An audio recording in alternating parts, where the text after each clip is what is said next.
সম্প্রতি ভারত সফরে গিয়ে জনগণের ভোটাধিকার হরণকারী বর্তমান অবৈধ মাফিয়া সরকার প্রধান শেখ হাসিনা ভারতের সাথে যে 10টি সমঝোতা স্মারক সই করেছেন তা গোলামীর নবতর সংস্করণ মাত্র।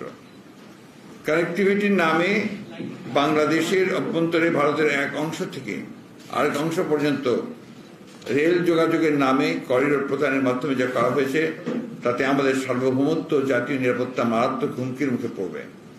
আমাদের নিশ্চয়ই 1972 সালে ভারতের সাথে স্বাক্ষরিত 25 বছরের চুক্তির কথা স্মরণ আছে।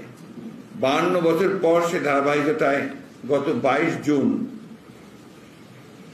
2024 ভারতের সাথে সমঝোতার আড়ালে যে সকল চুক্তি করা হলো তা বাংলাদেশকে আজীবনের জন্য ভারতের গোলামে পরিণত করবে। এর ফলে বাংলাদেশের জাতীয় নিরাপত্তা বিপন্ন হওয়ার আশঙ্কা দেখা দিয়েছে। এসব চুক্তি স্মারকের মাধ্যমে আমাদের দেশের প্রতিরক্ষা ও জাতীয় নিরাপত্তার বিষয়টিকে ভারতের জাতীয় প্রতিরক্ষা ও নিরাপত্তার অংশে পরিণত করা হয়েছে, যা খুবই বিপজ্জনক ও দেশের স্বাধীনতার প্রতি হুমকি। এটি শান্তিপূর্ণ সহাবস্থান ও জোট নিরপেক্ষ নীতির পরিপন্থী। বস্তুত এ সকল সমঝোতা চুক্তির মাধ্যমে শেখ হাসিনা বাংলাদেশকে আঞ্চলিক ভূ রাজনীতিতে নিরাপত্তা কৌশলগত বাফার স্টেট হিসেবে ভারতকে ব্যবহারের সুযোগ করে দিতে চায়। এর ফলে বাংলাদেশ নিশ্চিতভাবে আঞ্চলিক ভূ রাজনৈতিক প্রতিদ্বন্দ্বিতা জটিলতার মধ্যে জড়িয়ে পড়বে।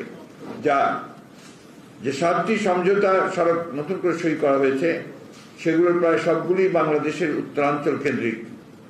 প্রয়োজনের সময় বাংলাদেশ ভূখণ্ডকে ভারতের সামরিক ও বেসামরিক পণ্য পরিবহনের জন্য কৌশলগতভাবে অত্যন্ত গুরুত্বপূর্ণ চিকেন নেককে বাইপাস করে ব্যবহার করার সুদূর প্রসারী মহাপরিকল্পনা থেকেই এসব সমঝোতা চুক্তি করা হয়েছে বলে আমরা মনে করি।